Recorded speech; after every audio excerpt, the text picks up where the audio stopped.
Hi, my name is Terence Wood, and this is a pre-recorded version of a presentation that I'm going to give in May 2026 at the University of Papua New Guinea.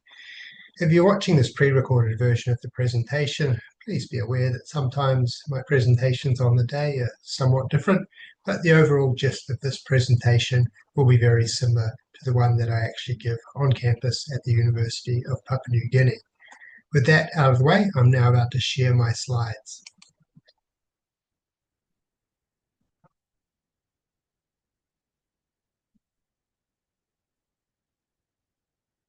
Okay, so what I'm going to talk today what I'm going to speak about today is whether it's possible to predict election outcomes in Papua New Guinea, whether one can, with some sort of information that is available prior to an election, ascertain what's going to happen during the election and after the election. So here's my plan for the talk today. I'm going to start by discussing how people predict election outcomes elsewhere on Earth, and I'm also going to explain why these approaches wouldn't really work in Papua New Guinea. Then I'm going to talk to you about an alternative approach that was developed in the early 1980s. Then I'm going to see whether that approach could be used to predict election outcomes by testing it against the outcomes of the 2017 and 2022 elections. I'm going to discuss 2022 a little bit more, then I'm going to close up by talking about who could potentially use the tool that I'm going to discuss today. So in other parts of the world, there are a couple of tools that are used quite often when it comes to trying to predict election outcomes. The most well-known of these is polling. Polling in which a survey firm will take a representative sample, usually of more than 1,000 people, and simply ask them who they're planning to vote for in the next election. Now, everyone will be aware of some spectacular instances where the polls have got it wrong. However, overall, polling turns out to be a pretty good way of predicting election outcomes, at least in other countries. Unfortunately, it wouldn't be any use in Papua New Guinea. There are two reasons for this. First up, any sort of opinion polling in Papua New Guinea is very expensive. And secondly, in other countries where polling works, it is being used primarily to try and predict outcomes at a national level. So which party people might vote for nationally, or which presidential candidate they'd vote for nationally. However, as you'll all be familiar with, in Papua New Guinea, people don't really vote along national, people's voting isn't really influenced by national issues, and they don't really vote along national lines. The contest that matters in elections in Papua New Guinea is the contest that takes place within individual electorates. And unless you had an astronomical amount of money available to you, you simply can't poll at an electorate level in Papua New Guinea. So polling really isn't going to help you predict election outcomes in PNG. There is another approach that is used often by social scientists to try and predict election outcomes. It's something that is frequently referred to as the fundamentals approach. And this approach involves taking key variables, often economic variables, inflation, growth rates, unemployment, and using those variables to predict whether the government of the day is likely to be re-elected at the next election. And the general theory is that if unemployment is low, growth is high, inflation is low, people will be happier with the government and they'll be more likely to vote for it again. And it actually works quite well as an approach in some other countries, but I don't think it would be very useful here at PNG. Hard to get reliable data for some of the variables you might use. And also, once again, overseas, this approach is generally drawn upon to come up with estimates of people, how people will vote at a national level, whether they'll vote for the government of the day or whether they'll vote for the opposition. And this, of course, isn't what we're trying to, that's not the question we're really trying to answer in Papua New Guinea. In Papua New Guinea, we want to know what's going on within electorates. So these are the two most well-known approaches used elsewhere. And it turns out that unfortunately, they're not going to be very easily applied effectively in Papua New Guinea. So might there be any alternative? Well, it turns out there is one potential alternative, and that's an alternative that was that was derived by this chap, David Hegarty, It's an approach that I'm going to refer to in the rest of this talk as the Hegarty model. That's my name for it, not David's. And David was a senior lecturer here at the University of Papua New Guinea, and then subsequently he worked for the State Society and Governance in Melanesia program at the Australian National University.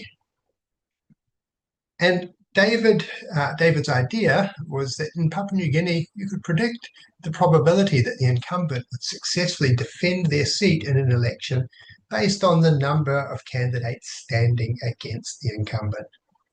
David published his theory in 1982, and he based the paper that he wrote about it on results in the 1977 election.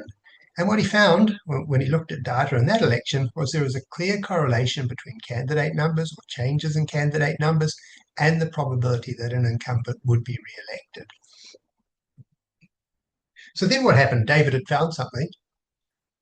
Well, after he came up with the model, it was left more or less unexamined for the next 30 years. No one really made any attempt to put it into use. And that was the case until one day John Frankel told me about it, and David very kindly gave me his original paper. Now, I have mulled over, and that was in about 2012. I've been mulling over David's approach ever since. I've been tinkering with it, thinking about it, trying it, sometimes successfully, other times unsuccessfully. But I haven't really taken the time to think very carefully about how David's approach might be put into action. Obviously, the first thing we'd like to know, I guess, before we go any further, is whether David's approach actually works. I mean, because after all, well, the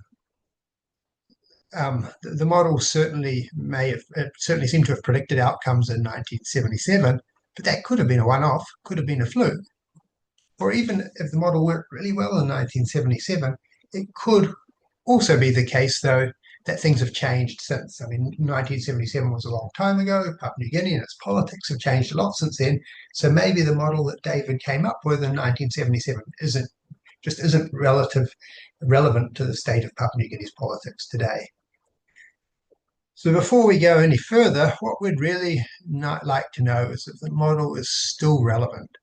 And whether David's findings were a fluke and whether you can still use the model in this current day and age and it'd be able to tell you anything about elections. So to answer that question, I tested the model. Here's what I did. So I drew upon data from all post-independence elections, bundled those data together, and then I tested the model using multiple regressions, and in particular a logistic regression. And that the dependent variable in that logistic regression was, of course, a binary coded as 0 if the incumbent lost and 1 if the incumbent won. And then the independent variables, the traits or features that I included in the model were obviously the change in candidate numbers, whether candidate numbers had increased or gone down since the previous election, the number of candidates who stood in the previous election, and also importantly, just how easily the incumbent had won the previous election, whether they'd won it by a very large margin or just won the election by a few votes. Because after all, it stands to reason that if the incumbent was a long way ahead in the last election, there's a reasonable chance that they're going to get re-elected, right? And then to reduce the risk that some other traits might confound any attempt to test the model, I also added a couple of additional variables to my regression, regional fixed effects and year or election fixed effects. And you can ask me about them in question time if you're interested. Anyhow, I ran the regression, so I pulled all these data together, and I ran the regression, dependent variable being the incumbent, whether the incumbent was re-elected, or not independent variables being all the variables I've just discussed. And you can see the output from my regression model on this chart. So it's a coefficient plot. Each of the variables are listed down the left-hand side. And the blue dot that aligned with the variable in question captures the point estimate, which is the magnitude of the relationship between that variable and the probability that an incumbent was re-elected, and also whether that relationship was positive or negative. The blue lines are the confidence intervals around those point estimates, and the vertical red line is 0. So One important thing to note is that if any variables point estimates, confidence intervals cross the zero line, then that means that those variables are not statistically significantly related to whether a candidate was re-elected or not. They're probably not important. You can see two things in this model. You can see two variables whose relationships are statistically significantly related to whether an incumbent was re-elected or not. The first of these is the vote share, or just how large the vote share, how large the incumbent's vote share was in the previous election. And you can see there's a strong positive relationship there. In other words, if the incumbent won very easily in the previous election, the probability that they would be re-elected was pretty high. There's another variable that is, of course, of particular interest to us in this presentation, and that is the change in candidate numbers between the last election and the current election. And what you can see there is a clear negative and statistically significant relationship. So what that is telling us is that if candidate numbers went up in an electorate between the previous election and the current one, then the incumbent was more likely to lose their seat. So that is bang on in line with what David was saying in 1977. So it turns out that the Hegarty model actually more or less, with a bit of tinkering, holds true when you apply it to all those elections worth of data that are available from since 1977. So David was really onto something there. One question, I guess, which would emerge from the fact that there is a relationship between changing candidate numbers and the probability that the sitting member of parliament will be re-elected is just, why is there a relationship? What's going on there in the background? Why might changes in candidate numbers be correlated with incumbent re-election rates? Well, there's two potential explanations here. They're both very different. The first is to do with rational calculation. And this hinges upon the belief that candidates are broadly rational when they try and make the decision, or I should say aspiring or potential candidates are broadly rational when they make the decision about whether to stand or not in any given electorate. And the way a rational candidate might go about making this decision would be to listen to how people are talking about the incumbent member of parliament. If lots of people are saying bad things about the sitting member of parliament, well, that means that the sitting member of parliament is probably pretty weak. And if the sitting member of parliament is weak, then that would be a good time to challenge that sitting member of parliament. Much easier to beat a weak MP than a strong one. So aspiring members of parliament, potential candidates, under this explanation, when they hear that the incumbent is unpopular, they make a rational choice and they think, well, my chances of winning are stronger now than they will be at any other time, therefore I'm going to stand. And of course, there'll be a bunch of potential candidates around the election. They'll all make the same, around the electorate, they'll all make the same decision. And so as a result, you'll see candidate numbers go up. And because candidate numbers are going up at the same time that the member of parliament is unpopular, and because unpopular members of parliament are more likely to lose, then that would explain why there's a correlation between changing candidate numbers and the probability that the incumbent will be re-elected. So that's one possible explanation, one that draws on candidates or potential candidates behaving in a rational way. There is an alternative, though, and this was an alternative proposed by another political scientist, the late Bill Standish, and he said to me once after I'd been talking about the Hegarty rule, he said, well, it's nothing to do with rational calculation, Terence. It's all to do with people's emotions. And what Bill suggested was that when the current member of parliament is doing a bad job, people around the electorate start to get frustrated, get angry with the member of parliament, and that includes potential candidates. They will be feeling frustrated, feeling angry because the member of parliament's not delivering as that member said they were going to.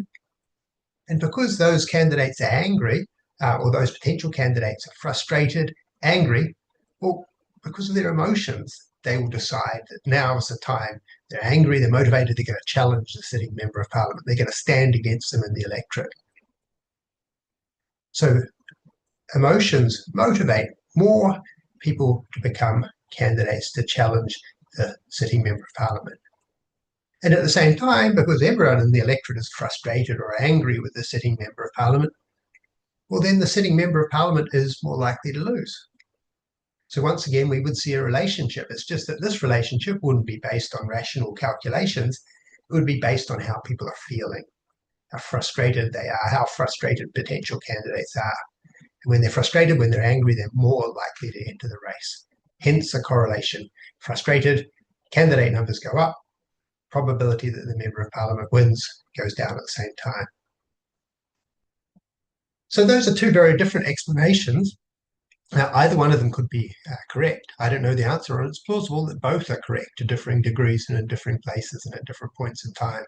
What I do know is it'd be great to know more about this, which of these potential explanations is correct, because this would actually speak to a big debate in political science around whether political actors' decisions are motivated by rational calculations or broadly rational calculations, or whether they're motivated by something else. This is a point I'm going to return to later in the lecture. Right now, though, well, we know that David was onto something when he came up with his model in 1982. We know that it wasn't just a fluke, wasn't just a one-off, and thanks to my regressions, we know that the relationship can still be found when we broaden the data set to include all post-independence elections. So that's all cool. That's telling us that there's something there. But what we'd like to find, obviously, is an alternative to polling or the fundamentals approach, something that would work and help us predict election outcomes here in Papua New Guinea. Now, it's obviously too early to use the Hegarty model to try and predict the outcomes for the 2017 election. I mean, after all, we don't even know candidate numbers yet at this point in time. However, we can do the next best thing in terms of testing the model's ability to predict election outcomes. We can take the model's predictions for previous elections, in this case 2017 and 2022, and we can compare them to the actual election outcomes from those elections. And the way you do this is you calibrate the model based on regression results from earlier years' elections. So if you think about the 2017 election, you'd calibrate your model using results from all elections from 1977 up until 2012. Calibrate your regression model on those elections, and then you'd use it to make predictions about what happened in 2017. And that would give you a demonstration of how effective the model would be, or would have been, had you used it to try and predict the results in 2017. We'll do the same, of course, with 2022. So just to give you a brief technical explanation of what I did.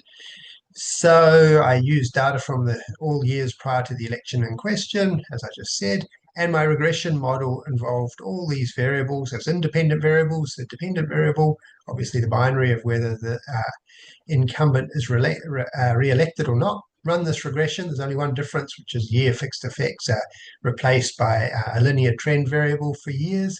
You can ask me why in question time if you want.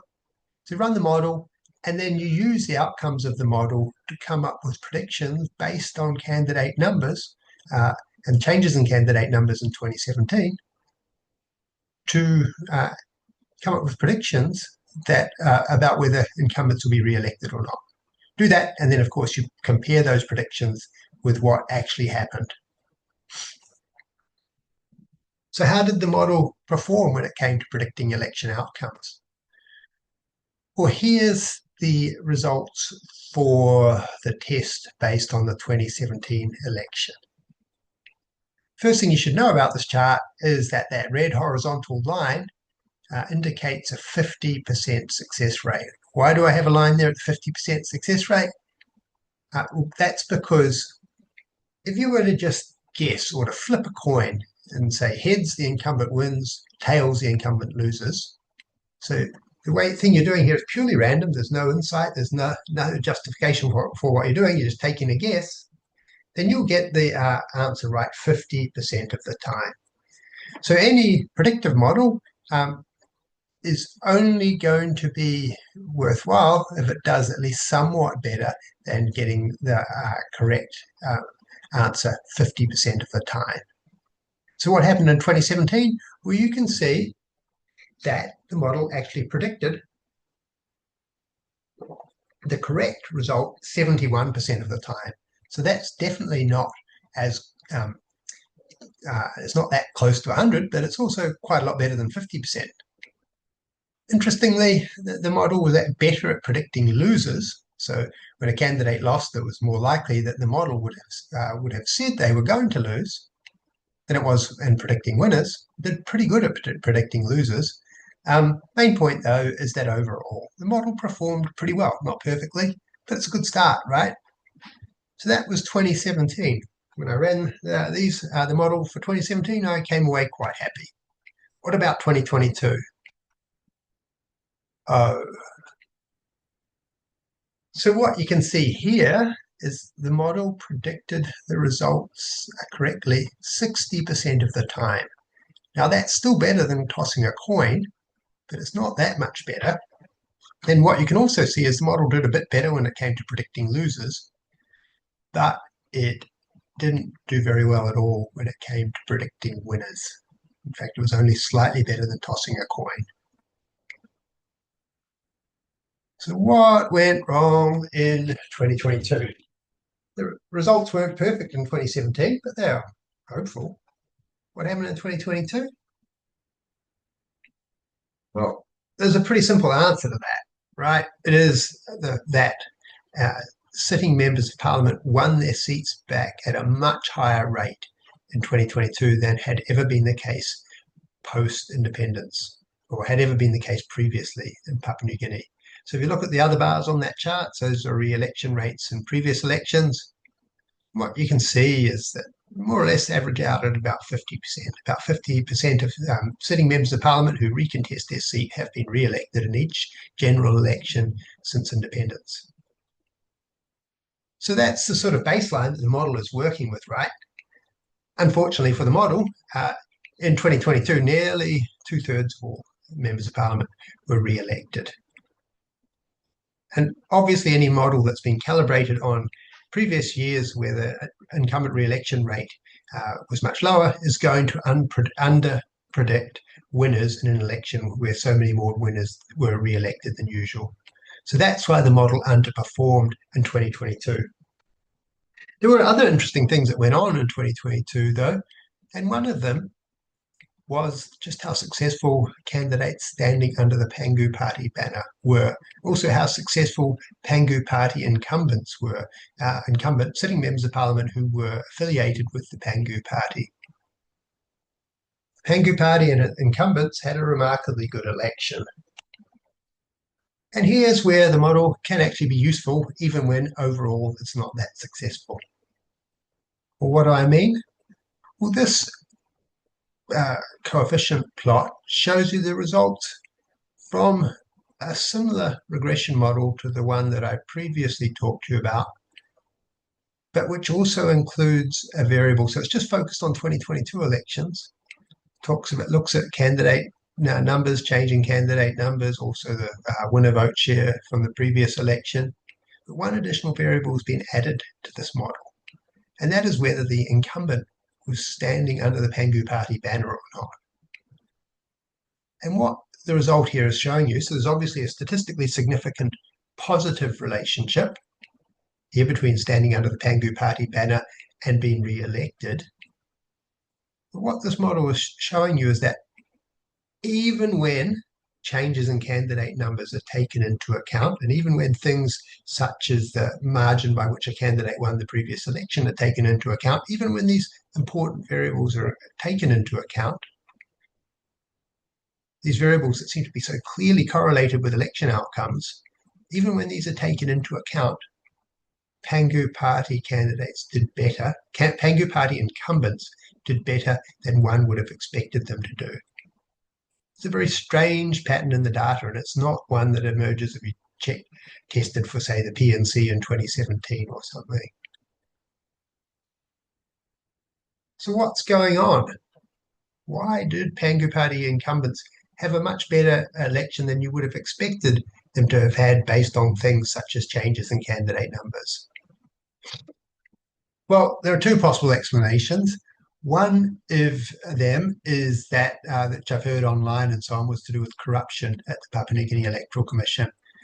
I don't think this allegation or explanation is at all credible. I mean, the PNGEC has been very willing to share election results with me, which is not the sort of thing you'd expect an organisation with something to hide to do. So that's one reason why I don't think it's a credible allegation. The other one, though, is just that elections and the way they are run in Papua New Guinea is very decentralised. When cheating occurs in elections in Papua New Guinea, it happens at individual polling stations and within individual districts. And then these are not things that the Papua New Guinea Electoral Commission, the National Electoral Commission, has any control over.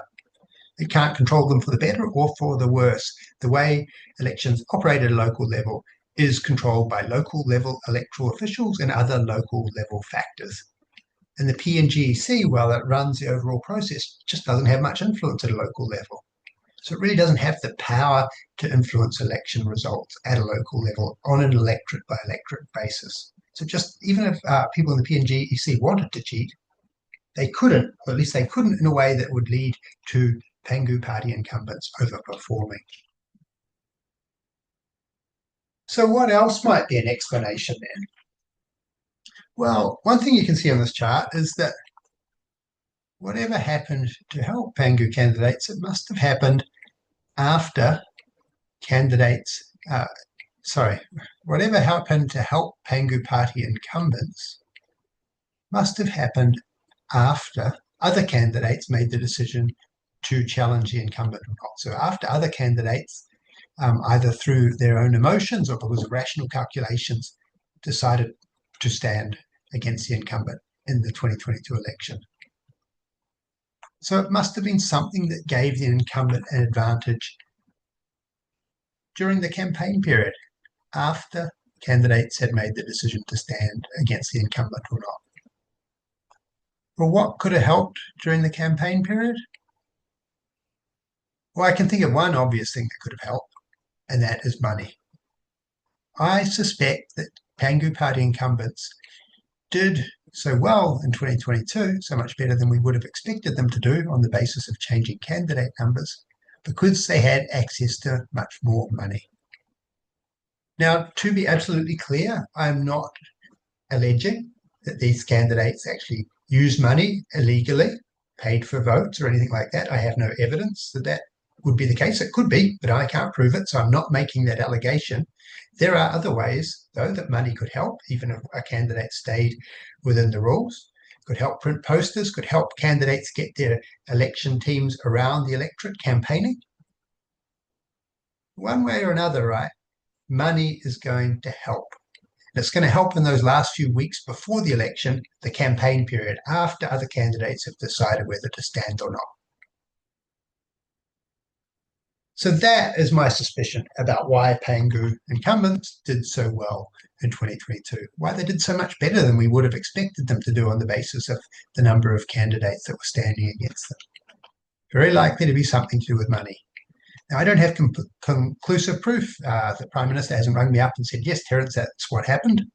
It's just what I think would have happened based on what I can see in that chart. So that's the model. That's it. Predictive powers. That's also an example of why it can tell us stuff even when it doesn't predict very well, as it was the case in 2022. Next question, though, is, well, who could meaningfully make use of the model? Well, one potential type of person who might be able to make use of it, you would think, would be people who are thinking of becoming candidates in any given election. It'd be nice if you were thinking about becoming a candidate to use the model to know whether the incumbent was actually likely to lose or not. Unfortunately, however, the model isn't going to be in any way useful for candidates in this way. Why is that the case? Well, obviously, because the model doesn't start to work until you know candidate numbers. And if you're a potential candidate, by the time you know candidate numbers, you will have already made the decision to stand or not. Now, you might say that perhaps, even though I've made the decision to stand in an election or not, it'd still be helpful to know what the chances are that the incumbent would lose. That might help me decide how much money I was going to spend, for example. Well, you could get some information from the model that would tell you about the likelihood of the incumbent losing, that's true. But you've also, it's not just a story of whether the incumbent will lose, it's also whether you are likely to win. And the trouble is that the more candidates who stand, that might increase the probability that the incumbent's going to lose, but it also means it's going to be harder for you to win. So if I were a candidate, I would not make use of this model. There is another type of person that one might think might draw upon the model and help themselves by using the model at election time, and that would, of course, be voters. If you're a voter, one would think it might be quite helpful to know if the sitting member of parliament was going to lose. Well, true, but that's not the whole equation there, because if you're a voter and you want to back the winning candidate for whatever reason, you need to know more than just whether the incumbent's going to lose or not. You've also got to be able to know who's going to beat them. And the model's not going to tell you anything about that. And then, as a matter of fact, the decision that needs to be made by voters when they're free to choose in elections in Papua New Guinea is even more complex than just knowing whether the incumbent is going to win and who might beat them. But if you're a voter, you've also got to choose amongst different candidates and base your decision on what you think, whether you think the candidate is likely to help you or not if they win the election. It's one thing to vote for someone, and one thing to vote for someone who promises to help you, but all candidates will promise to help you. What you need, if you're a voter in Papua New Guinea, to find is a candidate who will actually deliver you with resources if they win. And the model isn't, unfortunately, going to advise voters on that whatsoever. And my advice to voters would be, in choosing who to vote for, don't worry about things, fancy abstract things like models. Make use of your own local knowledge. Listen to what you hear on the ground and make your own assessments of candidates based on what you know about them. So the model is not going to help voters. It's certainly not going to do anything more for them than they can learn by themselves within their electorates. Well, there's a third type of person who you might think the model could benefit, and those are, of course, as you can see in this picture, diplomats.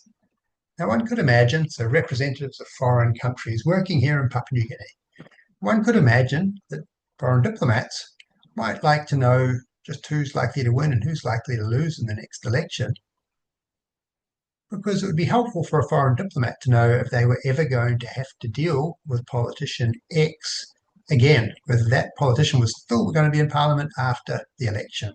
Because if they weren't, well, the diplomat needn't worry about currying the favours of that politician any further. On the other hand, if they were likely to be re-elected, then it would be useful for a diplomat to know, because they could continue kowtowing to this person. So it'd be kind of handy to know election outcomes in advance if you worked for another government, if you were their official representative in Papua New Guinea. However, unfortunately for diplomats, the model is just not strong. Its predictive powers just aren't strong enough at this point in time to really enable diplomats with any confidence to be able to guess with any confidence whether any particular politician is going to be a major feature in PNG's politics in the future. Would be very unwise. I wouldn't recommend burning any bridges with any politicians simply because you think that this model tells you that they're not going to be re-elected. Maybe in extreme cases where candidate numbers swing a lot, but in typical circumstances, the model just doesn't predict accurately enough. Yet, at least. Okay, so there's three groups of people who the model isn't at this point in time going to help. Who then might it help? Well, academics are the most likely type of person who can make use of the model right now.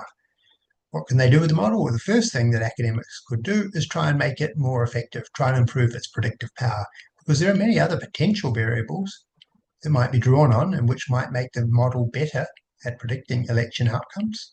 So there's one thing that academics could or should do with this model. They shouldn't forget about it, as was the case in the 1980s. They should try and make it stronger. Maybe one day the model will end up as effective as political polling is in other countries. There's also another thing that academics could emerge from the use of the model that might motivate good, very valuable academic research, and that is simply to delve deeper into things like what dynamics, be they rational, what dynamics actually shape the decisions of candidates. Are they rational calculations or are they driven by emotion? As I said, this sort of question speaks to an important debate in political science, so it'd be great to get out in the field in Papua New Guinea and do qualitative research to see if one could shed some light that might help answer this question. Then above and beyond that, the model, as was the case with the Pangu question in 2022, will hopefully demonstrate insights even when it fails, or it can at least inspire interesting questions, even when it fails to predict individual election outcomes correctly. Because the model might work generally, but when it fails for any particular electorate or any particular election, it raises all sorts of questions about what else is going on. So I think the model could be useful in academics and for academics in this sense too, because it might serve as a starting point for further investigations. So at this point in time, the model is interesting, it's intriguing, it's really impressive that David was onto something all those years ago. For the time being, though, I would say that primarily the model is going to be of use to researchers rather than political actors or diplomats or people like that. At least for the time being, because maybe one day we'll manage to make it perform even better. In the meantime, if you're interested in reading more, well, Maholopa Lavelle and myself, we wrote a discussion paper that was published earlier this year on the 2022 election, analysing all manner of data to do with the election, in particular, including data on the Hecate model. So if you want to read some more, you want to look at some more of our additional tests, download the paper, have a read. For now, though, that brings my talk to a conclusion, and I would be very happy to take any questions that you might have.